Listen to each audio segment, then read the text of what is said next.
On a warm Caribbean morning in 1998, a young woman vanished from a cruise ship, and what happened to her has haunted investigators for more than 25 years. Before we dive in, leave a comment telling us where in the world you're watching from. And don't forget to subscribe, because tomorrow we uncover another case that will stay with you long after the screen fades to black. The Caribbean Sea, March 1998. Crystal blue waters stretching to the horizon. White sandy beaches, palm trees swaying in the tropical breeze. This is the image that cruise lines sell. The promise of paradise, of escape, of adventure without risk. The Royal Caribbean cruise ship, Rhapsody of the Seas, was sailing through these waters, carrying thousands of passengers on a vacation they would never forget. For most of them, the cruise was everything they had hoped for. Sun, relaxation, entertainment, the carefree pleasure of being at sea. But for one family, the cruise would become a nightmare that has never ended. Amy Lynn Bradley was 23 years old, a recent college graduate with her whole life ahead of her. She had joined her parents and brother on the cruise as a family vacation, a celebration before she started her career in earnest. She was young, beautiful, full of life and optimism. On the morning of March 24th, 1998, Amy vanished from the ship. She was there one moment and gone the next, leaving behind nothing but questions that have never been answered. Was she the victim of an accident, falling overboard into the dark waters of the Caribbean? Did she meet with foul play at the hands of someone on the ship? Or was she taken, abducted into a nightmare of human trafficking that continues to this day? These questions have tormented Amy's family for more than a quarter century. They have driven one of the longest and most publicized missing persons investigations in cruise ship history, and they remain unanswered, leaving Amy Lynn Bradley's fate one of the most haunting mysteries of our time. This is the story of Amy Lynn Bradley. To understand what happened on that March morning in 1998, you have to understand who Amy was and the life she was building before she vanished. Amy Lynn Bradley was born on May 12, 1974, in Petersburg, Virginia. She was the daughter of Ron and Iva Bradley, a close-knit couple who would do anything for their children. Amy had a younger brother, Brad, and the four of them formed a tight family unit that would be tested beyond imagination. Growing up, Amy was the kind of person who lit up every room she entered. She had a warm smile, an easy laugh, and a genuine interest in other people. Friends described her as outgoing, friendly, and adventurous. She made connections easily and maintained them throughout her life. Amy attended Longwood College in Virginia, where she studied physical education. She was athletic and active, the kind of person who preferred being outdoors to sitting inside. She played sports, stayed fit, and embraced the active lifestyle that would later make her disappearance all the more puzzling. After graduating from college, Amy had begun working as a swimming pool contractor. It wasn't her dream job, but it paid the bills and gave her flexibility as she figured out her next steps. She was young, debt-free, and optimistic about the future. She had time to explore her options, to find her path, to build the life she wanted. In early 1998, the Bradley family decided to take a cruise together. It would be a chance to spend quality time as a family, to relax and have fun, to create memories before Amy's life took her in new directions. They booked a week-long Caribbean cruise on the Rhapsody of the Seas, departing from San Juan, Puerto Rico. The cruise began on March 21st 1998. The Rhapsody of the Seas was a massive ship, one of Royal Caribbean's newest and most impressive vessels. It could carry more than 2,000 passengers and had all the amenities you would expect: pools, restaurants, bars, entertainment venues, a casino. It was a floating city, designed for pleasure and escape. The Bradley family settled into their cabin and began enjoying the cruise. The first few days were everything they had hoped for. They visited ports of call, lounged by the pool, ate elaborate meals, and spent time together as a family. Amy, being young and social, also explored the ship on her own.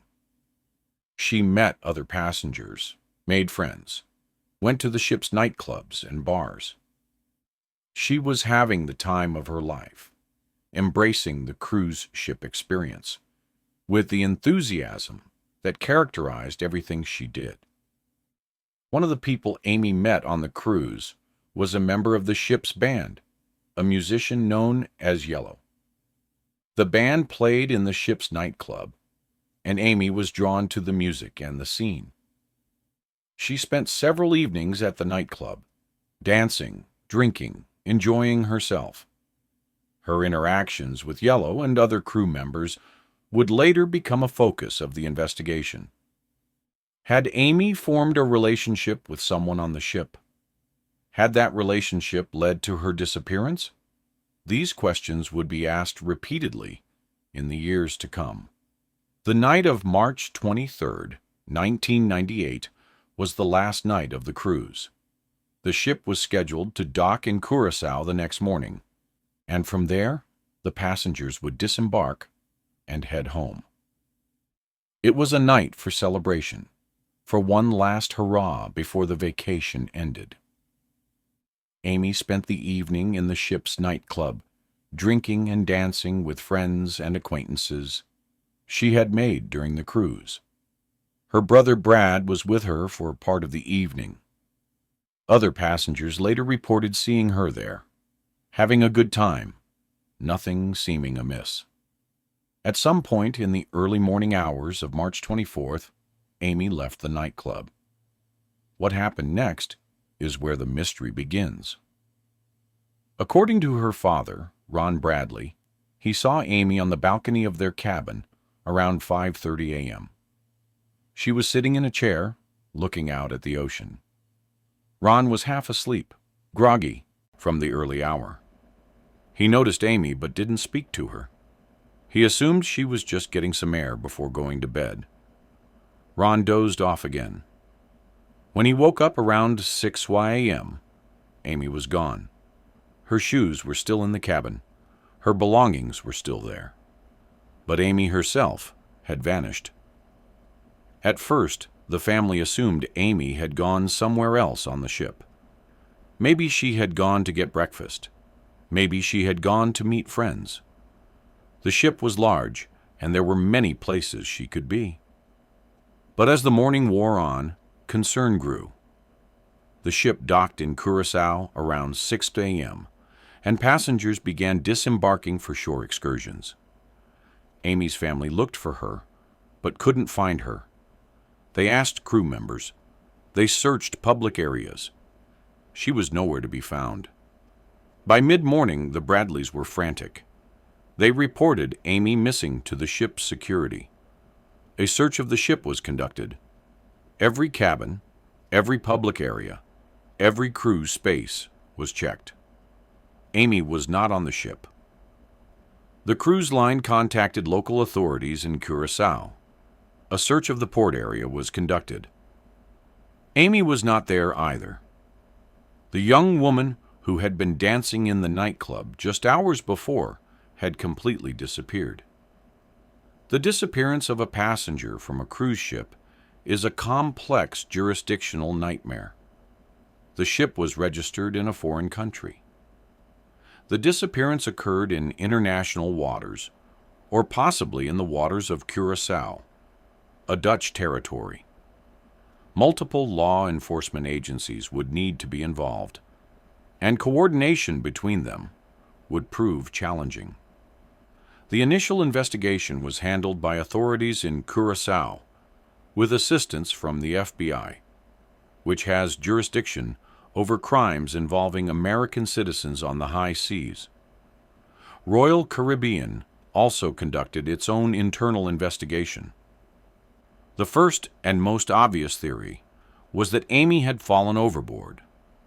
This is, statistically, the most common explanation for passengers who disappear from cruise ships. People drink too much, lose their balance, and fall over the railings.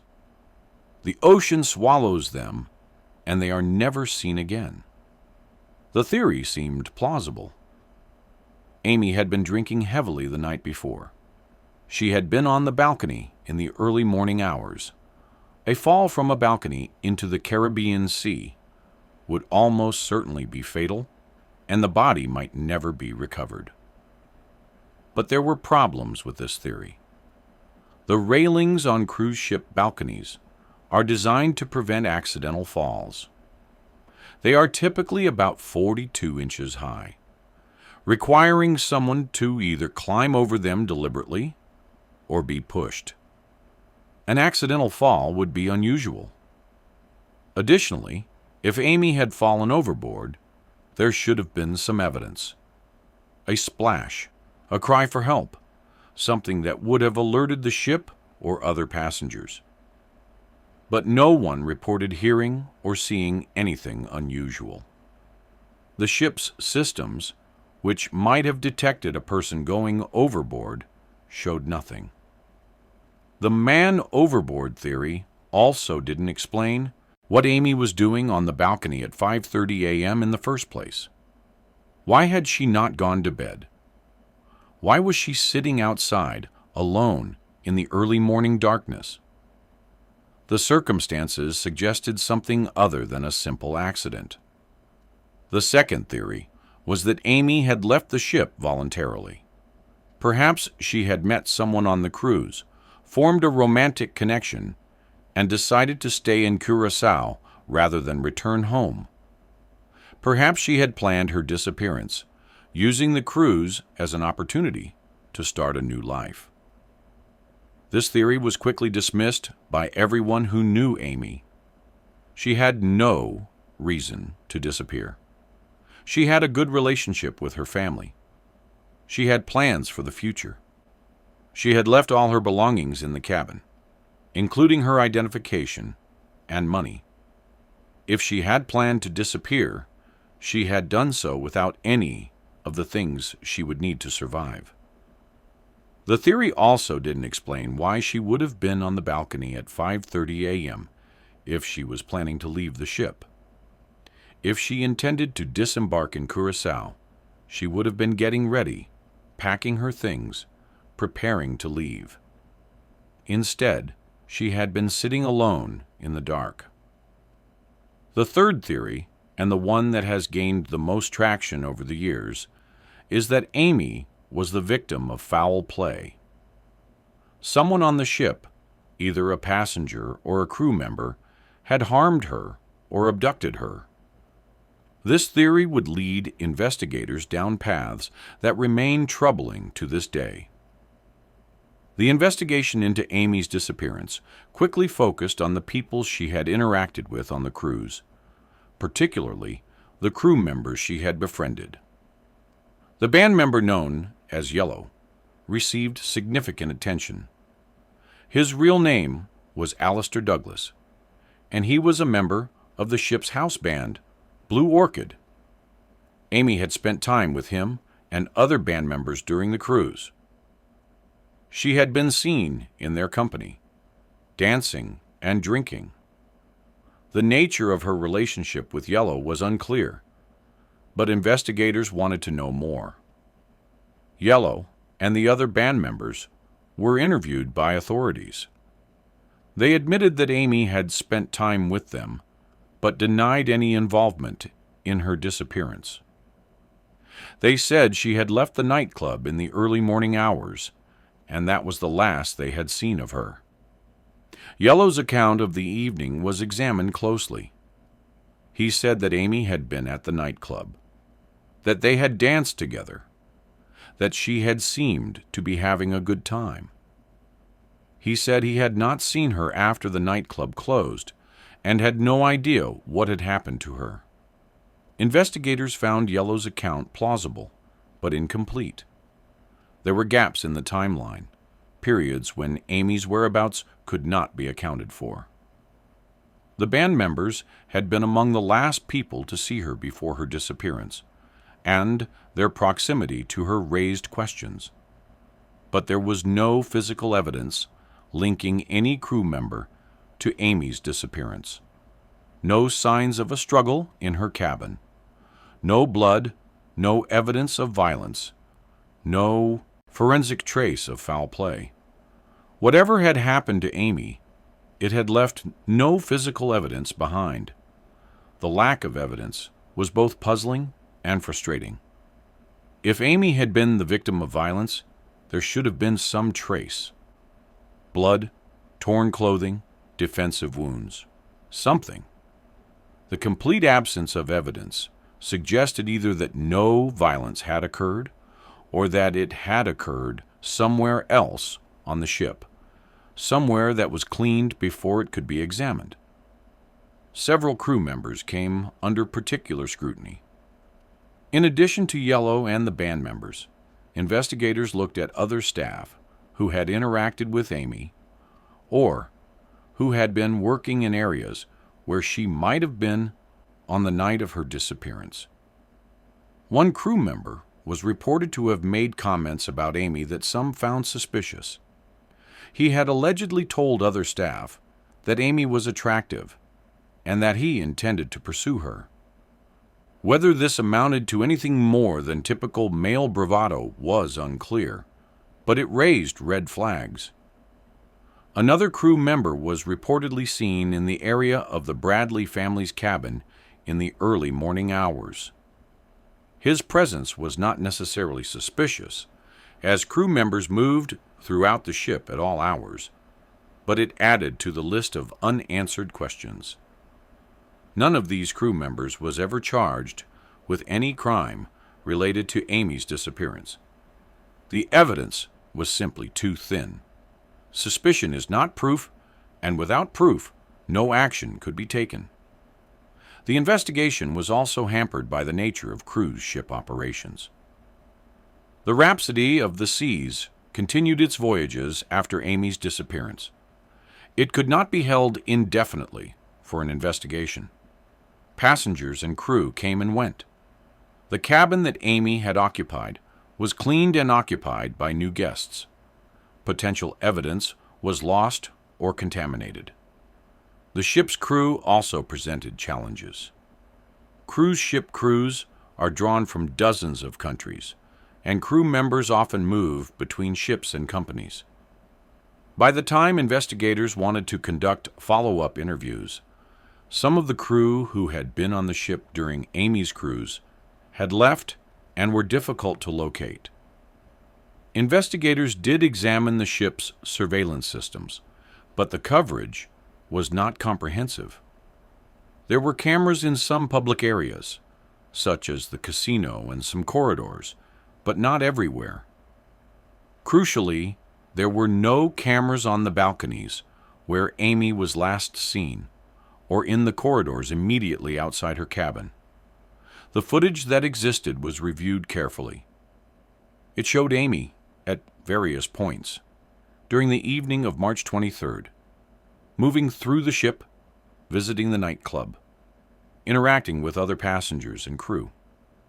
But the crucial moments, the period between when she was last seen in the nightclub and when she appeared on the balcony at 5:30 a.m., were not captured. One piece of footage did show Amy in the early morning hours, walking through the ship with a crew member. The footage was grainy and brief, but it clearly showed Amy accompanied by a man in a crew uniform.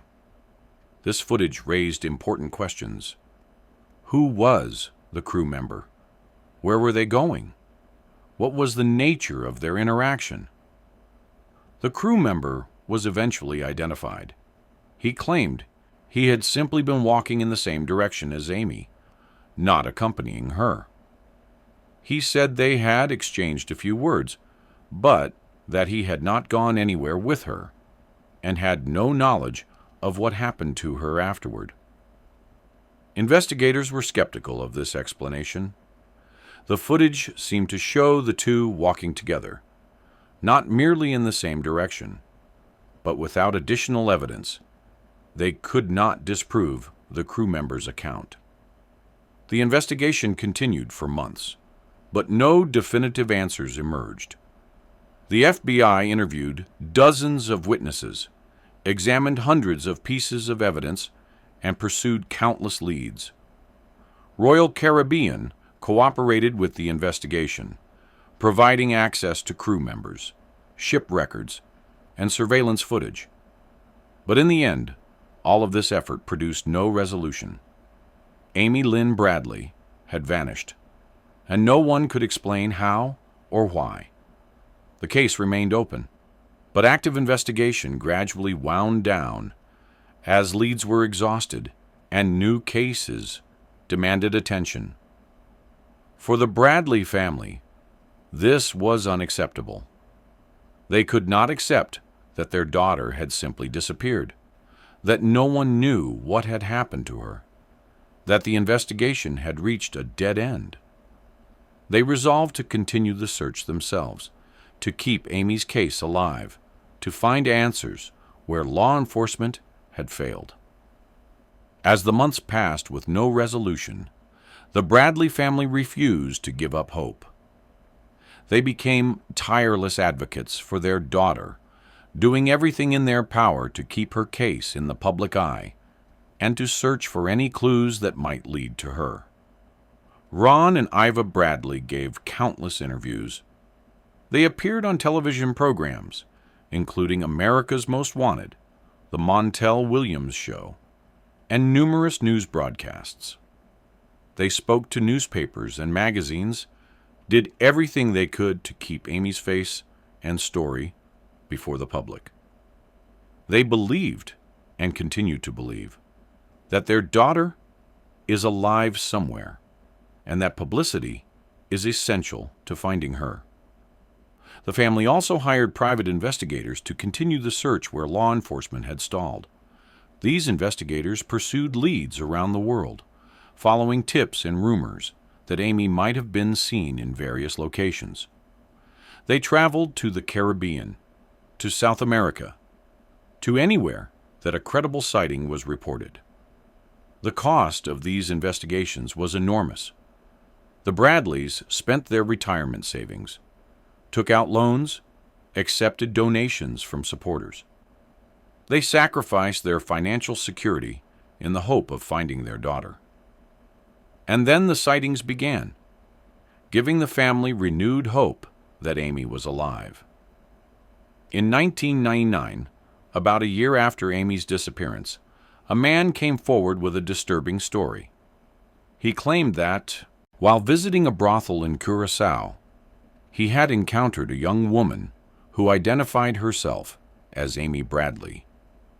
The woman had approached him and asked for help, saying she was being held against her will. The man, a Navy sailor named David Carmichael, provided a detailed account of the encounter. He said he had been in Curaçao with other sailors when they visited a nightclub that also functioned as a brothel. There, a young woman approached him and spoke to him in English. According to Carmichael, the woman said her name was Amy Bradley and that she was from Virginia. She asked him to help her, to contact her family, to tell someone where she was. She seemed desperate and afraid. But before Carmichael could do anything, men who appeared to be guards intervened. They pulled the woman away and warned Carmichael not to speak to her again. Carmichael said he felt intimidated and did not pursue the matter further. At the time, Carmichael didn't know who Amy Bradley was. He had never heard of her disappearance.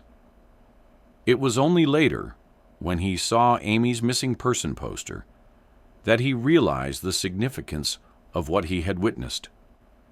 When Carmichael came forward with his story, investigators took it seriously. They traveled to Curacao and attempted to locate the establishment where the encounter had allegedly occurred. But by then, nearly a year had passed. The brothel had either closed or moved. The woman Carmichael had seen could not be found. Carmichael was given a polygraph examination to assess the truthfulness of his account. According to reports, he passed the polygraph, suggesting he was telling the truth about what he had seen, or at least what he believed he had seen. But a passed polygraph does not prove that Amy was actually there. Carmichael could have genuinely believed he saw Amy, when in fact he saw someone who merely resembled her. Memory is fallible, and the conditions in a dimly lit brothel are not conducive to accurate identification. Still, the Carmichael sighting was significant. It was the first concrete report suggesting that Amy might be alive, held captive somewhere in the Caribbean. It gave the Bradley family hope that their daughter could still be found. This account was investigated thoroughly, but could not be verified. By the time investigators followed up, the brothel had closed or moved, and the woman could not be found. But the story sent shockwaves through the investigation. If true, it suggested that Amy had not fallen overboard or died accidentally. She had been taken alive and was being held captive, possibly as a victim of human trafficking. The Carmichael sighting prompted investigators to look more closely at human trafficking operations in the Caribbean. They reached out to law enforcement contacts in the region, sought information about trafficking networks, and tried to determine if Amy could have been sold into the sex trade. What they learned was disturbing. Human trafficking was indeed a significant problem in the Caribbean.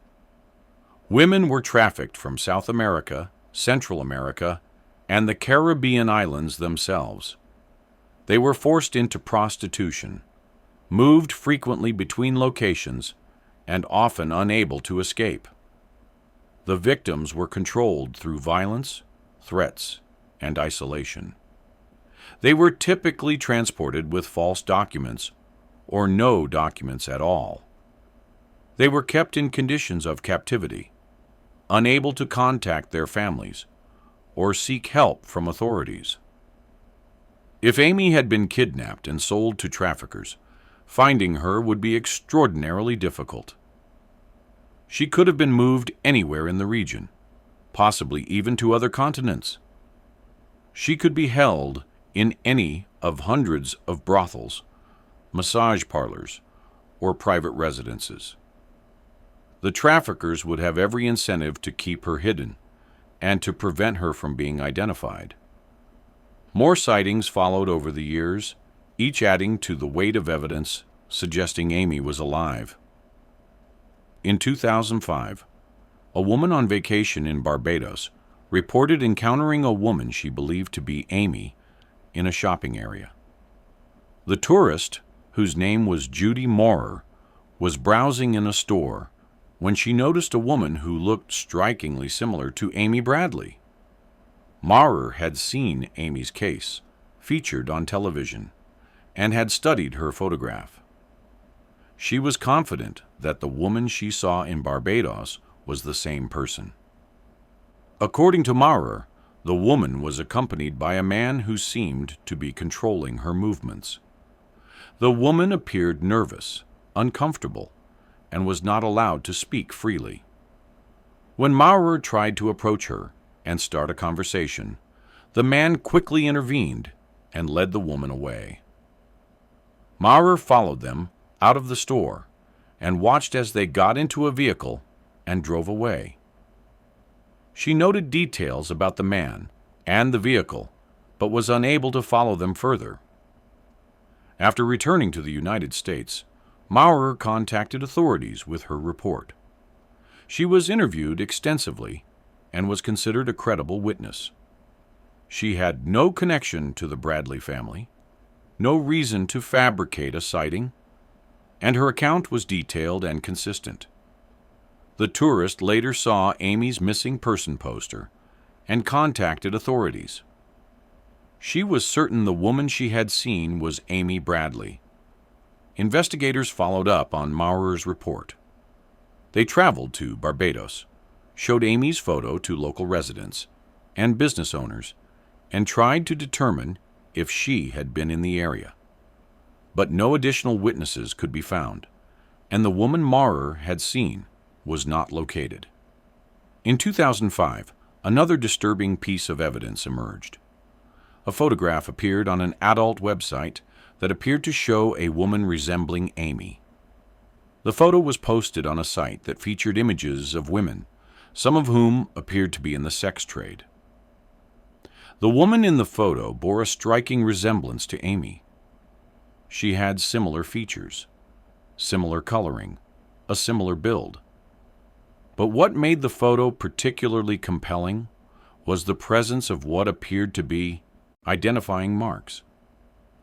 Amy had a distinctive birthmark on her left leg and several tattoos, including a Tasmanian devil tattoo on her shoulder and a gecko tattoo on her lower back. In the photo, markings that appeared to match these tattoos were visible.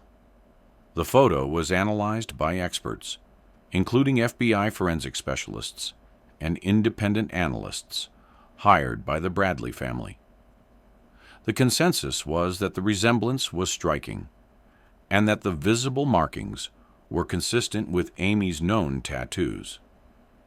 But definitive identification was impossible. The quality of the photo was not high enough to allow certainty. The angle did not provide a clear view of the face. The markings could have been similar, but not identical. Without higher quality images or additional evidence, the photo could not be confirmed as showing Amy. The FBI investigated the website and attempted to trace the origin of the photo, but the trail went cold. The operators of the site were located overseas, in countries with limited cooperation on such matters. Attempts to identify the woman in the photo through other means were unsuccessful. The photo remains one of the most tantalizing and disturbing pieces of evidence in Amy's case. If it is her, it suggests she was alive, as recently as 2005, held captive and being exploited. If it is not her, it means someone who closely resembles Amy, down to similar tattoos, was photographed in similar circumstances. These sightings and the photo fueled a theory that had been developing since the early days of the investigation. Amy Lynn Bradley had been kidnapped and sold into sexual slavery. Human trafficking is a horrific reality that affects millions of people worldwide. According to various estimates, tens of millions of people are trapped in some form of modern slavery, including forced labor and sexual exploitation. Women and girls are particularly vulnerable, often being abducted or lured with false promises, and then forced into prostitution or other forms of exploitation. The victims of trafficking are subjected to horrific abuse. They are beaten, raped, and psychologically tortured.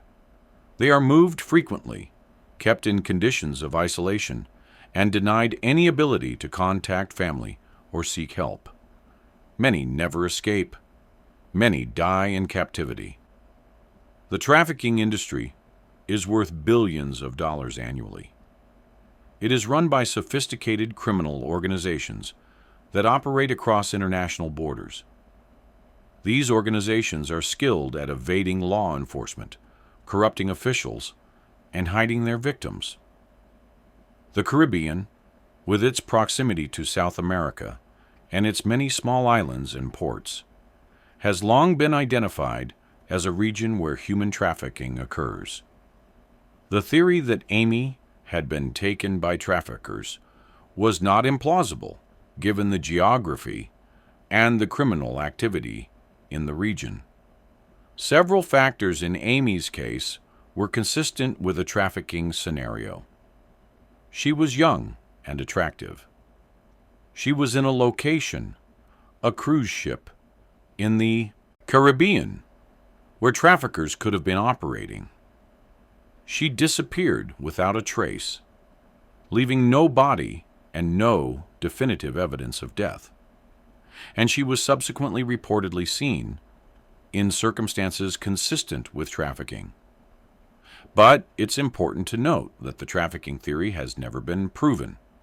The sightings have never been verified beyond the initial witness accounts. The photo has never been definitively identified as Amy. The evidence, while suggestive, is not conclusive. Some investigators believe that the trafficking theory, while emotionally compelling, may not be accurate. They point out that the sightings occurred years after Amy's disappearance, and that eyewitness identification is notoriously unreliable, especially when the witness is trying to identify someone they have only seen in photographs. Studies have shown that people frequently misidentify strangers, even under good viewing conditions.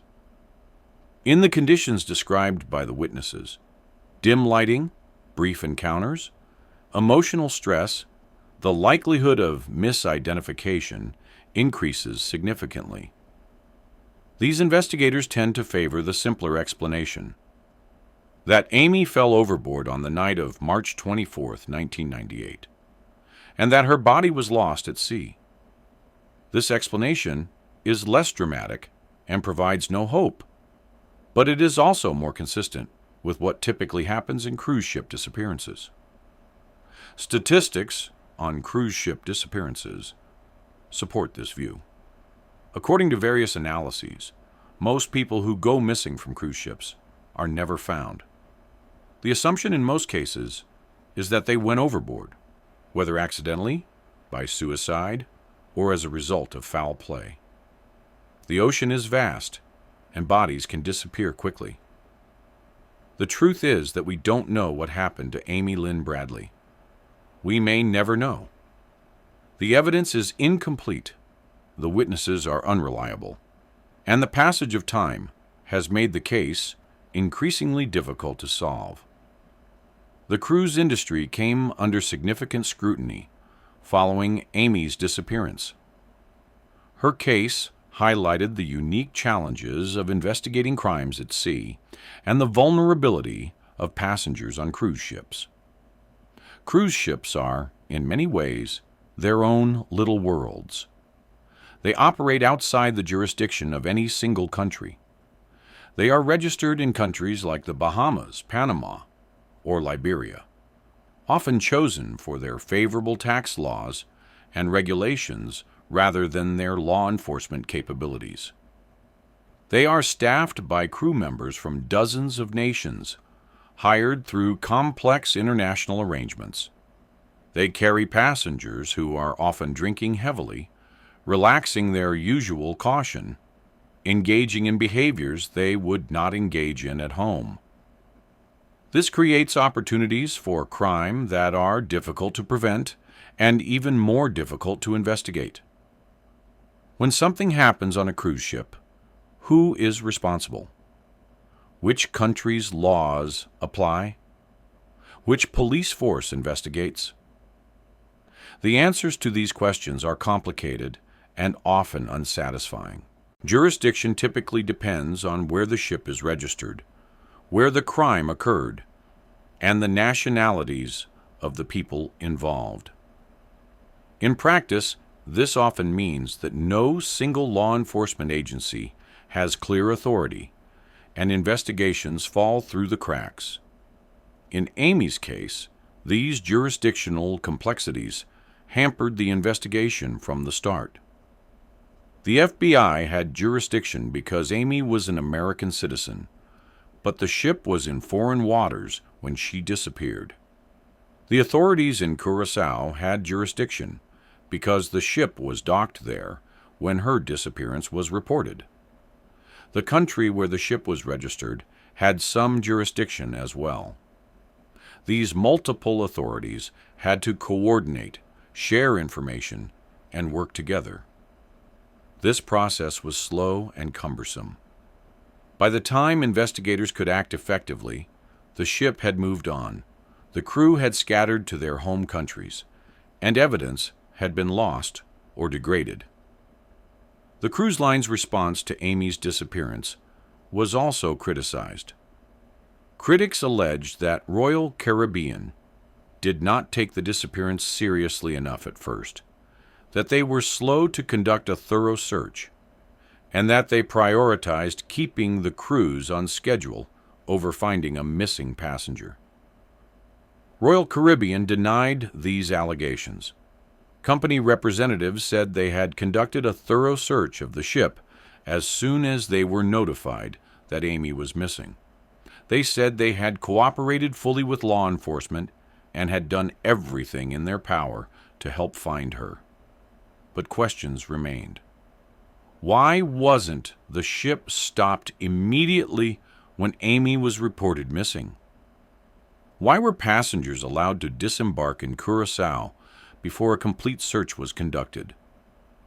Why wasn't the surveillance footage preserved more carefully? These questions fueled criticism of the cruise industry as a whole. Amy's case was not an isolated incident. Other passengers had disappeared from cruise ships before, and more would disappear after. Critics argued that the industry was not doing enough to protect passengers and to investigate crimes. The cruise industry pushed back against some of this criticism. Industry representatives pointed out that cruise ships carry millions of passengers each year, and that serious crimes are relatively rare. They noted that ships have security personnel, surveillance systems, and protocols for handling incidents. They argued that cruises are actually quite safe compared to other forms of travel. But for the Bradley family, and for the families of other cruise ship victims, these statistics were cold comfort. Their daughter had disappeared, and no one could tell them what had happened to her. The systems that were supposed to keep passengers safe had failed. The Bradley family became advocates for cruise ship safety reform. They testified before Congress, calling for better security measures, more comprehensive surveillance systems, and clearer protocols for investigating crimes at sea. They argued that their daughter might have been saved, or her fate might have been determined more quickly, if these measures had been in place. Ron Bradley appeared before congressional committees on multiple occasions. He described his family's experience, the frustration of dealing with multiple law enforcement agencies, the inadequate response from the cruise line. He called for mandatory reporting of crimes at sea, for better coordination between law enforcement agencies, for stronger regulations governing cruise ship security. His testimony was powerful and emotional. He was a father who had lost his daughter, who had spent years searching for answers, who had encountered obstacle after obstacle in his quest for the truth. His pain was evident, and it moved many of those who heard him. Some reforms were implemented in response to cases like Amy's. The Cruise Vessel Security and Safety Act of 2010 required cruise ships to maintain video surveillance systems in passenger areas, to report serious crimes to the FBI, to provide better training for crew members in handling incidents, and to implement various other safety measures. The law also required cruise lines to provide passengers with information about crimes that had occurred on their ships, so that travelers could make informed decisions about their safety. And it established new requirements for preserving evidence when crimes were reported. The Cruise Vessel Security and Safety Act was passed in part because of advocacy by families like the Bradleys. Their willingness to share their painful experiences, to push for change despite their grief, helped create pressure for reform. But critics argue that these reforms have not gone far enough. Cruise ships remain challenging environments for investigation. Surveillance coverage is still incomplete on many ships. Cooperation between law enforcement agencies remains cumbersome. Crimes at sea continue to occur, and perpetrators often escape justice. The fundamental issues that allowed Amy to disappear without a trace have not been fully addressed. A determined criminal, someone who knew the ship and its systems, could still find ways to harm a passenger and cover their tracks. The cruise industry has made improvements, but it has not solved the underlying problems. The cruise industry, for its part, has pushed back against some criticism. Industry representatives note that cruises are statistically very safe, that the rate of serious crime on cruise ships is lower than in many vacation destinations on land. They argue that high-profile cases, like Amy's, create a misleading impression of the risks involved in cruising, that millions of people cruise safely every year. There is some truth to this argument. The vast majority of cruise passengers have safe and enjoyable experiences. The number who experience serious crimes is a tiny fraction of the total. In statistical terms, cruising is probably no more dangerous than other forms of travel. But statistics are cold comfort to families like the Bradleys. Their daughter was one of the tiny fraction. Their lives were destroyed by a crime that might have been prevented or solved with better systems in place. For them, the question is not whether cruising is generally safe, but whether enough is being done to prevent tragedies like theirs. The Bradley family continues their search for Amy to this day. Ron and Iva Bradley have dedicated their lives to finding their daughter. They have spent hundreds of thousands of dollars on private investigators, on publicity campaigns, on following up leads around the world. They have sacrificed their financial security, their retirement plans, their peace of mind, all in the hope of finding Amy. Their commitment is extraordinary. Most families, faced with the obstacles the Bradleys have encountered, would eventually give up. They would accept that their loved one was gone, that they would never know what happened, that they had to move on with their lives. The Bradleys have refused to do this. They cannot accept that Amy is simply gone, that she vanished without a trace, that no one will ever know what happened to her. They believe she is alive somewhere, held against her will, waiting to be rescued. This belief sustains them. Ron Bradley has said that he will search for Amy until the day he dies. He believes she is out there somewhere, waiting for rescue. He cannot accept the possibility that she is gone forever. As long as there is any chance she is alive, he will keep looking. Ron is now in his 70s, his hair gray, his face lined with the years of stress and grief. But his determination has not wavered. He continues to give interviews, to pursue leads, to publicize Amy's case. He has made finding his daughter his life's work. Eva Bradley shares her husband's determination.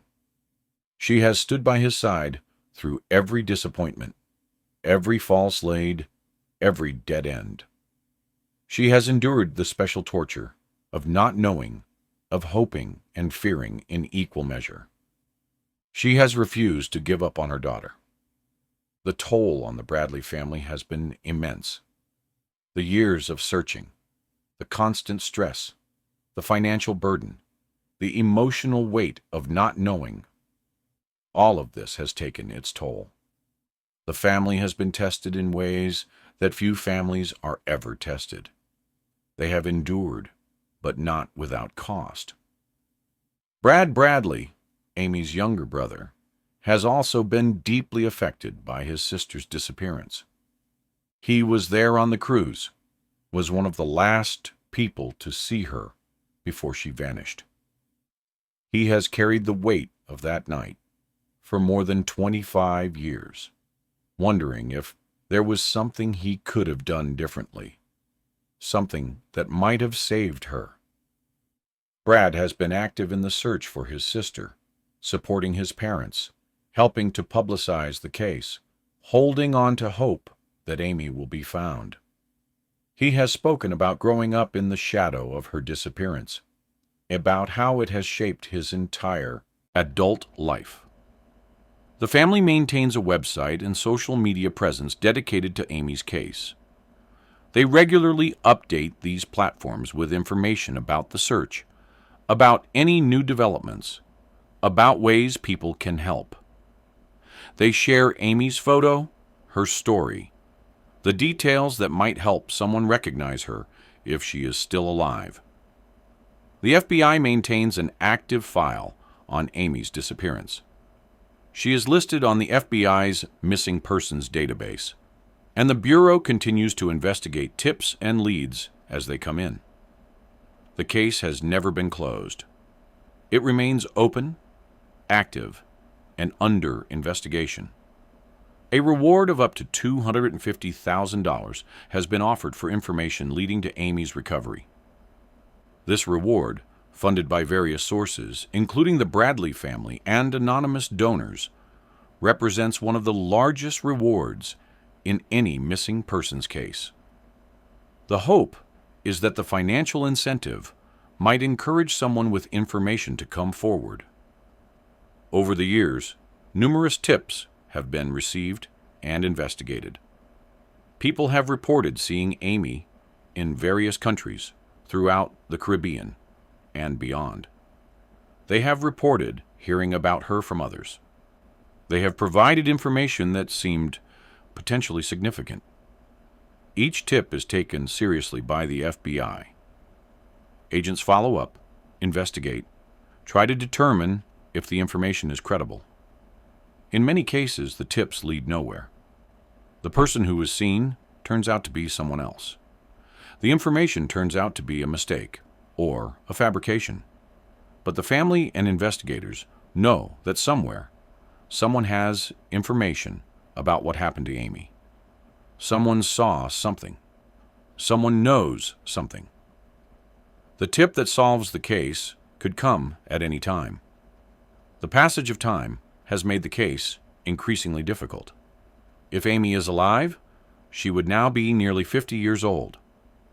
Her appearance would have changed significantly from the photos that circulate online and on missing person posters.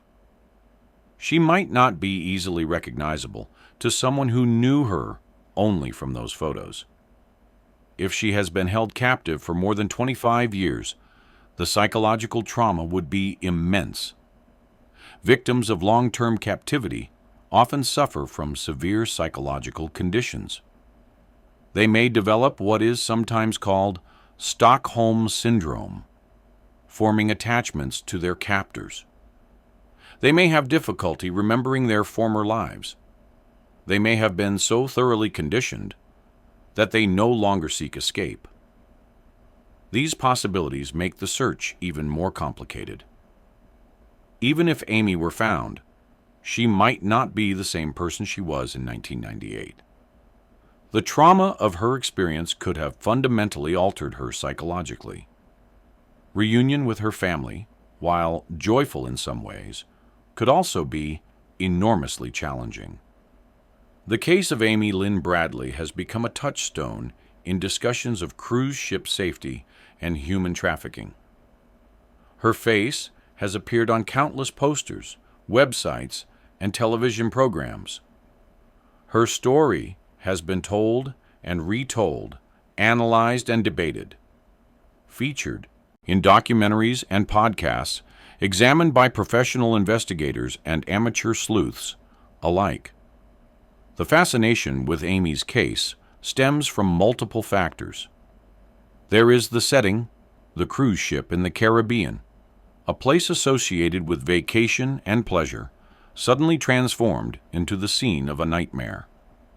There is the victim, a young, attractive, vibrant woman whose smile in photographs seems to radiate optimism and joy. There is the mystery, the complete absence of definitive answers, the tantalizing sightings that suggest she might still be alive. And there is the horror, the possibility that Amy was not simply killed, but was taken, trafficked, forced into a life of exploitation and abuse. This possibility, if true, is almost too terrible to contemplate. It transforms Amy's disappearance from a tragedy into something even worse, an ongoing nightmare that has continued for more than 25 years. The true crime community has embraced Amy's case with particular intensity. Online forums are filled with discussions analyzing every aspect of her disappearance. Amateur investigators have spent countless hours examining the surveillance footage, interviewing witnesses, developing theories. Some of this amateur investigation has been productive, keeping the case in the public eye and generating new leads. Some has been counterproductive, spreading misinformation and harassing people connected to the case. The line between legitimate investigation and harmful interference can be thin in cases like Amy's. The desire to help, to solve the mystery, to bring a missing person home, can sometimes lead people to take actions that are more harmful than helpful. The Bradley family has had to navigate this complicated landscape, grateful for the attention their daughter's case receives, while also dealing with the downsides of that attention. For many people, Amy represents the nightmare scenario of cruise travel, the young woman who went on vacation and never came back. Her case serves as a warning, a reminder that even in places that seem safe and fun, danger can lurk. Parents who send their children on cruises, think of Amy. Young women who cruise alone, think of Amy. Travel agents and cruise line employees, think of Amy. Her name has become synonymous with the worst that can happen at sea. This association is both a blessing and a curse for the Bradley family. On one hand, it keeps Amy's case alive, ensures that people remember her, that tips continue to come in. On the other hand, it reduces Amy to a cautionary tale, a symbol of danger rather than a real person with a real life that was cut short. The family has always emphasized that Amy was more than just a missing person. She was a daughter, a sister, a friend. She had interests and passions, hopes and dreams. She liked to swim, to be active, to have fun with friends. She had a warm laugh and a generous spirit. She was planning her future, thinking about career possibilities, excited about what lay ahead. All of this was taken from her on that March morning in 1998.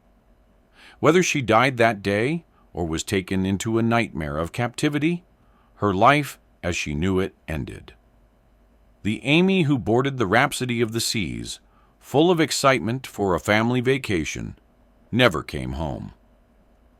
For advocates against human trafficking, Amy's case is a powerful illustration of the horrors that trafficking victims face.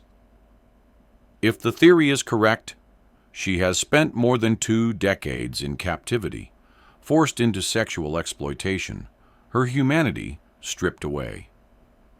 Her case puts a face on a crime that often seems abstract and distant. Human trafficking is sometimes discussed in statistics, numbers so large they become incomprehensible. Millions of victims worldwide, billions of dollars in criminal profits. But when you look at Amy's face, when you read her story, when you imagine her life over the past 25 years, the statistics become personal. This is what trafficking looks like. This is what it means for real people. Amy's case has been used to raise awareness about trafficking, to educate the public about the signs of trafficking, and how to help victims, to advocate for stronger laws and better enforcement. Organizations that fight trafficking have highlighted her case. Lawmakers have cited her when pushing for reform. Her disappearance has contributed to the broader fight against this horrific crime. Whether or not Amy was actually trafficked, her case has had an impact. It has made people more aware of the reality of trafficking, more alert to the signs, more determined to fight it. In that sense, something positive has come from her tragedy, even if it cannot begin to compensate for what was lost. For the true crime community, Amy's case is one of the great unsolved mysteries. The combination of unanswered questions, conflicting theories, and tantalizing sightings has made her one of the most discussed missing persons in America. Her case is analyzed and debated endlessly, with new theories and interpretations emerging regularly. But for the Bradley family, Amy is not a symbol or a cautionary tale or a mystery to be solved. She is their daughter, their sister, a real person who was loved and is missed every single day. They don't want her to be famous. They want her to be found. This is the hardest thing for outsiders to understand. For most people, Amy's case is a fascinating mystery, a puzzle to be solved. For her family, it is their life, their daily reality, their never-ending pain. They cannot escape it. They cannot put it aside. They live with it every single day. The question of what happened to Amy Lynn Bradley may never be answered. The passage of time has erased much of the evidence that might have helped solve the case. Witnesses have died or disappeared. Memories have faded. The trail, if there ever was one, has gone cold. But the search continues. The Bradley family will not stop. The FBI will not close the case. Advocates will continue to publicize Amy's story and seek information. Hope persists, even when it seems irrational to hope. And somewhere, perhaps someone knows what happened to Amy. Someone saw something, heard something, knows something. That person holds the key to solving this mystery, to ending a family's nightmare, to bringing a young woman home. If Amy is alive, she is waiting. She has been waiting for more than 25 years, hoping that someone will come for her, that her nightmare will end, that she will see her family again. Every day that passes is another day of captivity, another day of suffering, another day of hoping against hope that rescue will come. If she is not alive, her family deserves to know. They deserve closure. They deserve the chance to grieve properly and to bury their daughter. They deserve an end to the uncertainty that has defined their lives for more than a quarter century. The psychological toll of having a missing family member is impossible to overstate. Studies have shown that families of the missing experience a unique form of grief, often called ambiguous loss. Unlike death, which allows for a grieving process and eventual acceptance, the disappearance of a loved one creates a wound that cannot heal. The family cannot move on because they don't know if their loved one is alive or dead. They cannot grieve properly because there is no certainty, no body to bury, no funeral to hold. They exist in a perpetual state of suspension, unable to fully accept the loss, but also unable to maintain hope indefinitely. This kind of grief is exhausting. It takes a physical and emotional toll that accumulates over years and decades. The Bradley family has lived with this grief for more than 25 years. They have had to function, to work, to maintain relationships, all while carrying this impossible burden. The fact that they have done so with such grace and determination is remarkable. Many people in their situation would have collapsed under the weight of it. The Bradleys have not only survived, but have become advocates, fighting for their daughter and for others in similar situations. Their example offers a kind of hope, even in the midst of tragedy. It shows that humans can endure almost anything if they have love to sustain them. It shows that even the darkest circumstances cannot extinguish the light of a family's bond. The Caribbean waters where Amy disappeared are among the most beautiful in the world. Turquoise and crystal clear, warm and inviting. Millions of people vacation there every year, seeking the same escape and adventure that drew the Bradley family to their fateful cruise. For most of those vacationers, the Caribbean delivers on its promise. But for the Bradley family, the Caribbean will forever be associated with loss.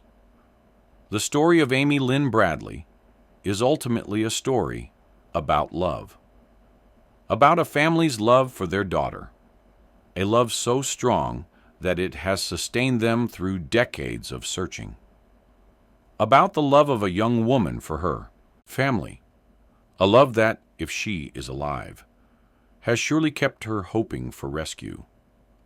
About the love that drives us to never give up on those who are missing, to keep searching even when all seems lost. Amy was 23 years old when she vanished. She would be nearly 50 today. She never got to build the career she planned. She never got to fall in love, get married, have children. All the experiences that make up a life were stolen from her on that March morning in 1998. Whatever happened to her, Amy Lynn Bradley deserves to be remembered, not just as a missing person, not just as a mystery, but as a human being whose life mattered. She had dreams and hopes and plans. She had people who loved her. She had a future that was taken from her. The Bradley family asks that anyone with information about Amy come forward. Even the smallest detail might be important. Even information that seems insignificant could be the key to solving the case. If you have any information about Amy Lynn Bradley, please contact the FBI at 1-800-CALL-FBI. You can also submit tips online through the FBI's website. A reward of up to $250,000 is available for information leading to Amy's recovery. Thank you for watching. Please like, subscribe, and share this video to keep Amy's story alive.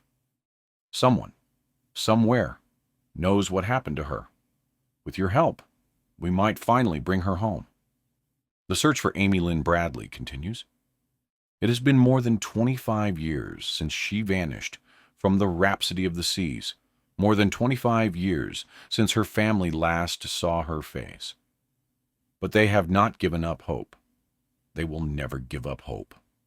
Every day, Ron and Iva Bradley wake up, hoping that this will be the day they get the call, the day someone comes forward with information, the day their daughter is finally found. Every day, they are disappointed. But every day, they keep searching. This is the reality of having a missing loved one. There is no closure, no resolution, no ability to move on. There is only that endless uncertainty, the constant hope and fear, the impossible task of living with not knowing. The Bradleys have handled this burden with remarkable grace. They have channeled their grief into action. They have become advocates for others in their situation. They have never allowed bitterness or despair to consume them. Ron Bradley has said that he believes Amy is still alive, that she is being held somewhere against her will, that she is waiting for rescue. He has said that he will never stop searching for her, that he will find her or die trying. This is a father's love. This is the love that drives parents to move mountains for their children, to sacrifice everything, to never give up no matter how hopeless the situation seems. Eva Bradley has spoken about the pain of not knowing, about the special torture that comes with having a child who is missing. She has said that she would rather know Amy is dead than live with the uncertainty, but that she cannot give up hope as long as there is any possibility that Amy is alive. This is a mother's love. This is the love that refuses to accept the unacceptable, that keeps hoping against hope, that will not let go no matter how much it hurts. Brad Bradley, Amy's brother, has also been active in the search for his sister. He has spoken about growing up in the shadow of Amy's disappearance, about the way it has shaped his life, about his determination to find her, or at least to find out what happened to her. This is a sibling's love. This is the bond between brothers and sisters, the connection that persists even when one is taken away, the refusal to forget or abandon. The Bradley family's love for Amy has been their strength through more than 25 years of searching. It has kept them going when others might have given up. It has driven them to do things that most people could never do, to endure pain that most people could never endure. And it is this love that makes their story so powerful. Not the mystery, not the theories, not the sightings and rumors, but the love of a family for a young woman who was taken from them. A love that has not diminished in more than a quarter century. A love that will never die. Amy Lynn Bradley, wherever you are, your family loves you. They have never stopped loving you. They have never stopped searching for you. They will never stop. And to anyone who knows anything about what happened to Amy, please come forward. Please help end this family's nightmare. Please help bring Amy home. The Caribbean waters where Amy disappeared are beautiful, peaceful, seemingly eternal. The cruise ships continue to sail, carrying passengers seeking escape and adventure. The sun rises and sets over the islands, indifferent to human tragedy. But somewhere in those waters, or on those islands, or somewhere far away, the answer to what happened to Amy Lynn Bradley exists. Someone knows. Someone saw something. Someone can help solve this mystery. Until that person comes forward, the search continues. The family waits. And Amy Lynn Bradley remains missing.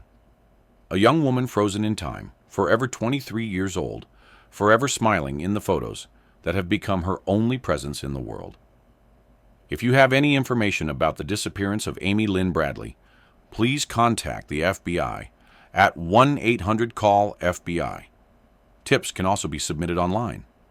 A reward of up to $250,000 is offered for information leading to her recovery. Thank you for watching. Please like, subscribe, and share this video. Amy's family needs our help. Together, we might finally bring her home.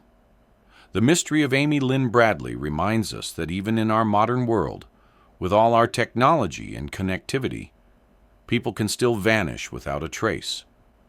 It reminds us that evil exists, that predators exist, that no place is truly safe. But it also reminds us of the power of love, of the strength of family bonds, of the human capacity to endure the unendurable. Amy's family has shown us what it means to never give up. Through more than 25 years of searching, through disappointments and false leads and dead ends, They have persevered. They have transformed their grief into advocacy. They have used their pain to help others. They have refused to let despair consume them. This is not weakness. This is strength of the highest order. This is love in its purest form. To anyone who has information about Amy Lynn Bradley, please understand the significance of what you might know. A family has been waiting for more than a quarter century for answers. A woman may have been waiting just as long for rescue. Your information, no matter how small it seems, could be the key. Please do not assume that what you know is unimportant. Please do not assume that someone else has already reported it. Please do not stay silent. Come forward. Contact the FBI. Help bring Amy home. And to Amy herself, if by some miracle you are able to see or hear this, your family loves you. They have never stopped loving you. They have never stopped searching for you.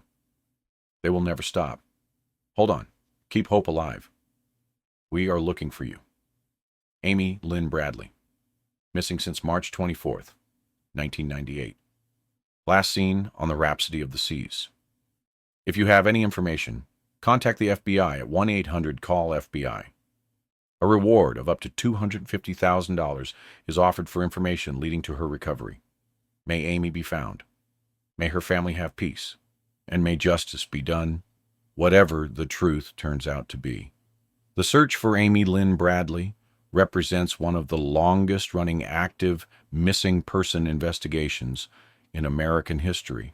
For more than a quarter century, law enforcement agencies, private investigators, and the Bradley family have pursued every lead, followed every tip, explored every possibility.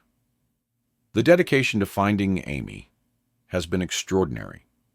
The FBI has invested countless hours and resources. Private investigators from multiple countries have been hired. Media coverage has kept the case in the public eye. Rewards have been offered and increased. The effort has been massive and sustained.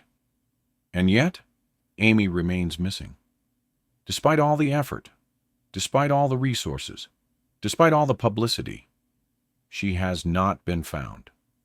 This is a sobering reminder of the limits of even the most determined investigation. But the search continues. It will continue as long as there is any possibility that Amy is alive. As long as there is any hope of bringing her home. Her family will not stop. The FBI will not close the case. The search will go on. If you are listening to this, wherever you are in the world, please keep Amy Lynn Bradley in your thoughts.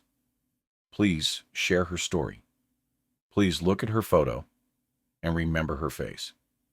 If you ever see her, or anyone who might be her, please contact authorities immediately. And if you know something, anything at all, please come forward. The truth is out there.